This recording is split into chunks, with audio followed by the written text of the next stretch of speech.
Doctor Gowthaman அவர்கள் மூலிகைகளின் பயன்பாடுகளை நம்மிடையே பகிர்ந்து கொண்டு வந்திருக்கிறார். அந்த வகையில் இன்றைக்கு என்ன மூலிகைகளின் பயன்பாடுகளை நம்மிடையே பகிர்ந்து கொள்ள வந்திருக்கிறார் என்பதை கவனிக்கலாம். நிகழ்ச்சியில் அடுத்த பகுதியாக வரவிருப்பது பல்லாண்டு வாழ்ந்திட. அன்பான கலைஞர் தொலைக்காட்சி நேயர்களுக்கு என்னுடைய இனிமையான காலை வணக்கங்கள். இன்றைக்கி நம்ம பார்க்கக்கூடிய தாவரத்துடைய பெயர் கிளி வாழை அப்படின்னு சொல்லக்கூடிய ஒரு செடி வகை தாவரம். இந்த கிளி வாழையை பொறுத்தவரையிலும் பார்த்திங்கன்னா மழை காலங்களில் களிமண் பூமிகளில் மணல் பூமிகளில் வளரக்கூடிய ஒரு வகையான செடி வகை தாவரம்னு சொல்லலாம். கிளி வாழையை பொறுத்தவரையிலும் அந்த இலைகள் பார்த்திங்கன்னா ஒரு ஈரப்பதம் அதிகமாக இருக்கக்கூடிய இலைகளை கொண்டிருக்கக்கூடிய ஒரு செடின்னு சொல்லலாம். இந்த ஈரப்பதத்திலிருந்து எடுக்கக்கூடிய ஒரு குறிப்பிட்ட மூலக்கூறு பார்த்திங்கன்னா இன்றைக்கு ஈரல் சம்பந்தப்பட்ட நோய்களுக்கு ஒரு மிகச்சிறந்த தீர்வாக இருக்கிறது அப்படிங்கிறது ஒரு ஆராய்ச்சி முடிவு. பொதுவாக இந்த ஆராய்ச்சியை எப்படி பண்ணியிருக்காங்க அப்படின்னு பார்த்தோம்னா லிவர் சிரோசஸ் அப்படின்னு சொல்லக்கூடிய ஈரல் செயல் குறைபாடு நோயின்னு சொல்லுவோம்.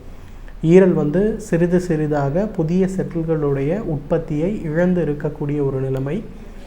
ஈரலுடைய முழுமையான தோற்றம் சிறிது சிறிதாக சுருங்கி ஈரலுடைய அமைப்பு முழுமையாக இழந்து கொண்டிருக்கின்ற ஒரு நிலைமைக்கு தான் லிவர் சிரோசஸ் அப்படின்னு பேர்.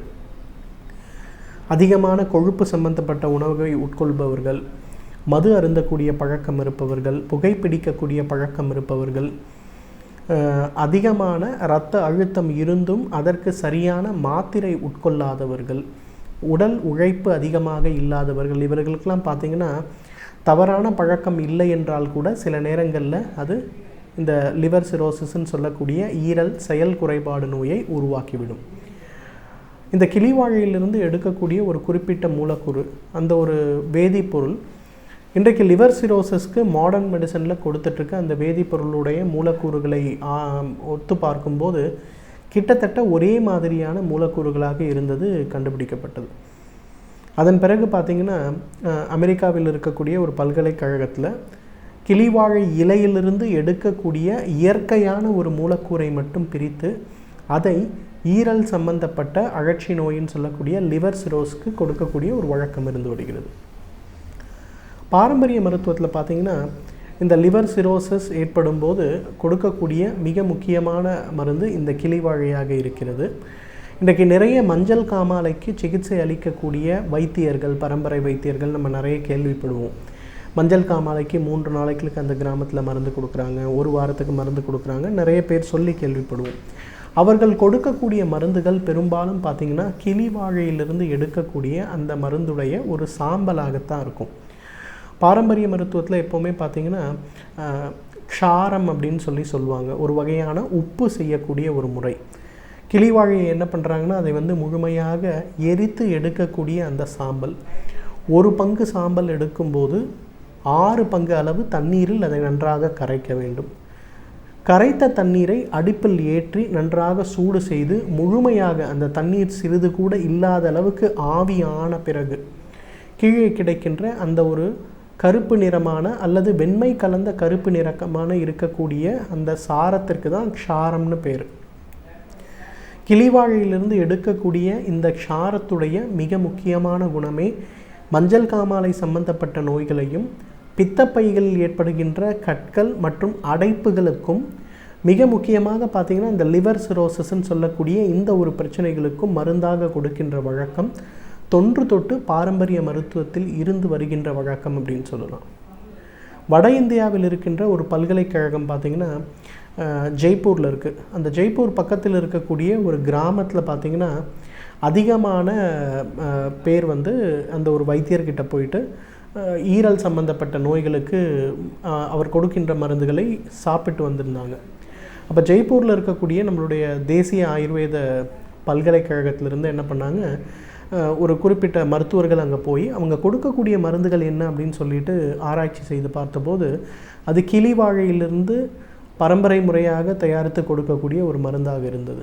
இன்றைக்கு பார்த்திங்கன்னா மாடர்ன் மெடிசனில் ஒரு 3000 ஆண்டுகளுக்கு பிறகு ஒரு தாவரத்தை எடுத்து அதில் இருக்கக்கூடிய வேதிப்பொருட்களை பற்றி ஆராய்ந்து அதில் இருக்கக்கூடிய ஒரு மூலக்கூறை பிரித்தெடுத்து அந்த மூலக்கூறு லிவர் சிரோசிஸ்ன்னு சொல்லக்கூடிய தீர்க்க முடியாத நோய்க்கு நல்ல மருந்தாக இருக்கிறது அப்படின்னு கண்டுபிடிக்க அதுக்கு தேவையான ஆராய்ச்சிகள் செய்து கொண்டிருக்கிறார்கள். ஆனால் பல ஆயிரம் கணக்கான வருடங்களுக்கு முன்பிருந்து கிளிவாழையிலிருந்து எடுக்கக்கூடிய சாம்பலை லிவர் சிரோசிஸ்ன்னு சொல்லக்கூடிய நோய்களுக்கும் மஞ்சள் காமாலை சம்பந்தப்பட்ட கோளாறுகளுக்கும் ஈரல் நோய்களுக்கும் மிக குறிப்பாக பார்த்திங்கன்னா பித்தப்பையில் ஏற்படுகின்ற கற்களுக்கும் பித்தப்பையில் ஏற்படுகின்ற அடைப்புகளுக்கும் கொடுக்கின்ற வழக்கம் இன்றளவும் இருந்து வருகின்ற ஒரு வழக்கமாக இருக்கிறது. இரண்டாவது பார்த்திங்கன்னா இன்றைக்கு நிறைய பெண் குழந்தைகளுக்கு ஏற்படுகின்ற ஒரு பெரிய பிரச்சனை என்னன்னு பார்த்திங்கன்னா அவர்களுடைய கருக்குழல்களில் ஏற்படுகின்ற ஒரு அடைப்பு, ஃபெலோப்பியன் டியூப் பிளாக்னு சொல்கிறாங்க. இன்றைக்கு குழந்தை பிறக்கின்ற வாய்ப்பு இல்லாதவர்கள் அப்படின்னு சொல்லி மருத்துவ பரிசோதனை செய்து கொண்டு பார்க்கும்போது 100 பெண்களில் கிட்டத்தட்ட 10 பெண்களுக்கு இயற்கையான முறையில் கருத்தரிப்பதற்கான வாய்ப்புகள் இல்லை அப்படின்னு சொல்கிறாங்க.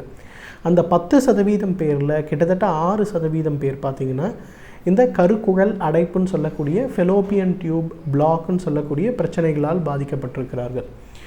சிறு வயதில் டியூபர்குலோசிஸ் சம்பந்தப்பட்ட பிரச்சனைகள் இருந்தாலோ அல்லது அளவுக்கு அதிகமான ஆன்டிபயோட்டிக் சம்பந்தப்பட்ட மருந்துகள் உட்கொண்டாலோ, மிக முக்கியமானது பார்த்திங்கன்னா அதிகமான ஊசி மருந்து செலுத்தப்பட்ட கோழியை உணவாக கொள்கின்ற ஒரு வழக்கம் இருந்தாலோ கூட அந்த பெண்களுக்கு இந்த மாதிரி கருக்குழலில் அடைப்பு ஏற்படுகிறது. அந்த கருக்குழல் அடைப்பை நீக்கக்கூடிய சக்தி பார்த்திங்கன்னா இந்த வாழைக்கு உண்டு. ஏற்கனவே சொன்ன மாதிரி இந்த தாவரத்துடைய சாம்பலை எடுத்து தண்ணீரில் கரைத்து அந்த தண்ணீரை நன்றாக ஆவியாக்கி மீதம் இருக்கக்கூடிய சூரணத்தை ஒரு நாளைக்கு பார்த்திங்கன்னா 100 மில்லிகிராம் அப்படிங்கிற அளவில் ஒரு 6 மாத காலம் தொடர்ந்து கொடுக்கும்போது, பொதுவாக பார்த்திங்கன்னா வீட்டில் தயிர் செய்யும்போது தயிர் மேலே பார்த்திங்கன்னா ஒரு தண்ணீர் போன்ற ஒரு படலம் இருப்பதை நாம் பார்ப்போம். அந்த தண்ணீர் போன்ற படலம் இருக்கும்போது அதில் ஒரே ஒரு தேக்கரண்டி, அதாவது 5 மில்லி அளவுக்கு அந்த தண்ணீரை எடுத்து 100 மில்லிகிராம் அளவுக்கு இருக்கக்கூடிய இந்த வாழையுடைய அந்த சூரணத்தை அதில் கலந்து அதை காலை ஒரு முறை இரவு ஒரு முறை உணவுக்கு முன்பு கொடுக்கும்போது ஒரு 6 மாத காலத்தில் அந்த அடைப்பு மறைந்து போகிறத நம்ம பார்க்க முடியும். ஹிஸ்டோசால்ஃபென்ஜியோகிராம் சொல்லுவாங்க. அதாவது கருக்குழல் வழியாக ஒரு டையை செலுத்தி அந்த டை போகின்ற பாதைகள் எல்லாம் பார்க்கக்கூடிய ஒரு விஷயத்தை தான் நம்ம கருக்குழல் எவ்வாறு வேலை செய்கிறதுன்னு பார்ப்போம். ஒரு முறை எடுத்துவிட்டு அதன் பிறகு அந்த கிளிவாழையிலிருந்து எடுக்கக்கூடிய சாம்பலை முறையான பத்தியத்துடன் சாப்பிட்டு அதன் பிறகு பார்த்திங்கன்னா திருப்பி ஒரு 6 மாதம் கழித்து இந்த பரிசோதனை செய்யும்போது அந்த அடைப்பு மறைந்து போயிருக்கிறத நம்ம பார்க்க முடியும். எனவே நேயர்களே, கிளிவாழையை பொறுத்தவரையிலும் ஈரல் சம்பந்தப்பட்ட கோளாறுகளுக்கும் குறிப்பாக லிவர் சிரோசிஸ் சம்பந்தப்பட்ட பிரச்சனைகளுக்கும் கருமுட்டை குழல் அப்படின்னு சொல்லக்கூடிய ஃபெலோப்பியன் டியூப்பில் ஏற்படக்கூடிய பிளாக்குக்கும் தீர்வளிக்கக்கூடிய ஒரு மிகச்சிறந்த மருந்து. ஆனால் இந்த மருந்தை உபயோகப்படுத்தும் போது சரியான பத்தியம் அப்படிங்கிறது மிக மிக தேவை. அந்த மாதிரி தகுந்த மருத்துவ ஆலோசனையோடு சரியான பத்தியத்தோடு கிளிவாழையை நாம் உபயோகப்படுத்தும் போது நம்மாலும் பல்லாண்டு காலம் ஆரோக்கியமாக வாழ்ந்திட முடியும்.